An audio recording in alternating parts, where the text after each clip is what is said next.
Selamat pagi Bapak Ibu, Saudara-saudari sekalian. Ketika kita merasa takut atau sedang merasa gemetar, biasanya kita akan sembunyi.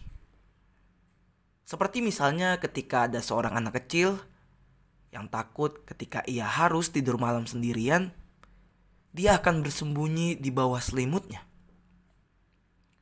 Itu dilakukan karena dia ataupun kita berharap bahwa selimut itu bisa melindungi dirinya dari bahaya. Atau mungkin ada beberapa orang ketika mendengar berita bahwa ada seorang penjahat yang kabur dari penjara, dia kemudian berlindung di balik tembok rumahnya karena menganggap bahwa tembok rumahnya itu akan bisa melindungi dirinya. Jadi dia akan terus bersembunyi di dalam rumah itu. Nah, Bapak Ibu, Saudara-saudari sekalian, sebelum kita melanjutkan bacaan kita, mari bersama kita membaca bacaan kita yang terambil dari Yesaya 55 ayat 6 sampai 13. Carilah Tuhan selama ia berkenan ditemui. Berserulah kepadanya selama ia dekat. Baiklah orang fasik meninggalkan jalannya, dan orang jahat meninggalkan rancangannya. Baiklah ia kembali kepada Tuhan, maka dia akan mengasihaninya.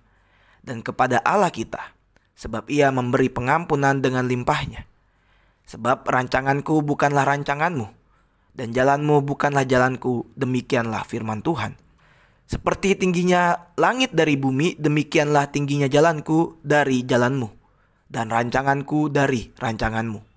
Sebab seperti hujan dan salju turun dari langit, dan tidak kembali ke situ, melainkan mengairi bumi, membuatnya subur, dan menumbuhkan tumbuh-tumbuhan, memberikan benih kepada penabur dan roti kepada orang yang mau makan. Demikianlah firmanku yang keluar dari mulutku. Ia tidak akan kembali kepadaku dengan sia-sia, tetapi ia akan melaksanakan apa yang kuhendaki, dan akan berhasil dalam apa yang kusuruhkan kepadanya.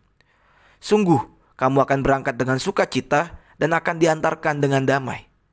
Gunung-gunung serta bukit-bukit akan bergembira dan bersorak-sorai di depanmu. Dan segala pohon-pohonan di padang akan bertepuk tangan. Sebagai ganti, semak duri akan tumbuh dari pohon sanobar. Dan sebagai ganti, kecubung akan tumbuh pohon murad. Dan itu akan terjadi sebagai kemasyuran bagi Tuhan, sebagai tanda abadi yang tidak akan lenyap. Bapak Ibu, Saudara-saudari sekalian, Yesaya 55 ayat 6-13 mengetengahkan salah satu karakteristik penulisan Yesaya, yaitu penggunaan gambaran dari alam. Nah, di dalam ayat-ayat tadi yang telah kita baca, terdapat belasan acuan seperti itu. Di dalam bacaan tadi, Nabi Yesaya berbicara tentang langit, bumi, hujan, dan salju, gunung-gunung, serta bukit-bukit, dan pohon-pohonan di padang. Seseorang ahli mencatat bahwa dunia Yesaya dipenuhi bunyi-bunyian dari alam raya. Dan setelah mencantumkan informasi biografi dan sejarah, kitab Yesaya dimulai dengan dengarlah hai langit dan perhatikanlah hai bumi. Penggambaran tentang alam yang sangat disukai oleh sang nabi dalam pasal 40 termasuk kata-kata yang tidak asing ini. Seluruh umat manusia adalah seperti rumput, dan semua semaraknya seperti bunga di padang. Rumput menjadi kering, bunga menjadi layu, tetapi firman Allah kita tetap untuk selama-lamanya. Nah, Bapak Ibu, Saudara-saudari sekalian, di dekat kaki pegunungan Himalaya, ada seorang pengunjung memperhatikan adanya sederet rumah tanpa jendela. Karena penasaran, ia bertanya kepada seorang pemandu. Lalu pemandunya menjelaskan bahwa beberapa warga desa di tempat tadi takut akan roh jahat yang akan menyusup ke rumah-rumah mereka saat mereka sedang tertidur. Maka kemudian mereka membangun dinding tebal yang tidak dapat ditembus. Namun, rumah mereka yang sudah percaya kepada Tuhan Yesus bisa terlihat dari jendela yang mereka pasang, untuk membiarkan cahaya matahari masuk dan menikmati apa yang telah Tuhan berikan. Dinamika yang sama juga bisa terjadi dan mungkin kita alami pula. meski kita tidak menyadarinya secara langsung. Kita hidup di dalam masa-masa yang penuh perpecahan dan juga ketakutan. Banyak orang-orang ataupun kegiatan-kegiatan yang menghasut atau menimbulkan perpecahan yang pahit dan bahkan memisahkan keluarga, pertemanan, dan juga pasangan.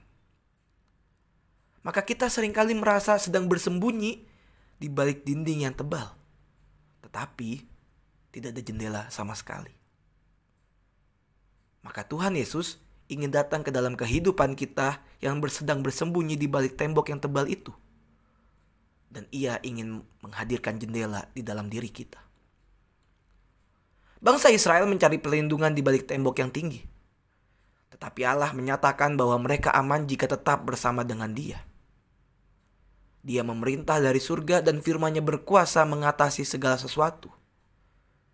Dan jika Israel kembali kepada Allah, Allah akan mengasihaninya dan mengembalikan mereka sebagai umat pilihan-Nya untuk memberkati dunia. Bahkan Allah akan mengangkat mereka dan kemudian memimpin mereka dalam pawai kemenangan. Perayaan mereka akan menjadi kemasyhuran bagi Tuhan sebagai tanda abadi yang tidak akan lenyap. Terkadang dinding memang diperlukan. Tetapi dinding yang berjendela adalah yang baik. Jendela menunjukkan kepada dunia bahwa kita mempercayakan masa depan kita kepada Allah. Ketakutan kita memang nyata, tetapi Allah kita jauh lebih besar. Melalui jendela itu, kita bisa melihat terang Kristus dan memperhatikan dan bagaimana Kristus berkarya di dalam dunia kita. Semoga melalui firman ini kita dimampukan untuk terus melakukannya. Amin. Selamat pagi, selamat menjalani hari. Tuhan Yesus memberkati.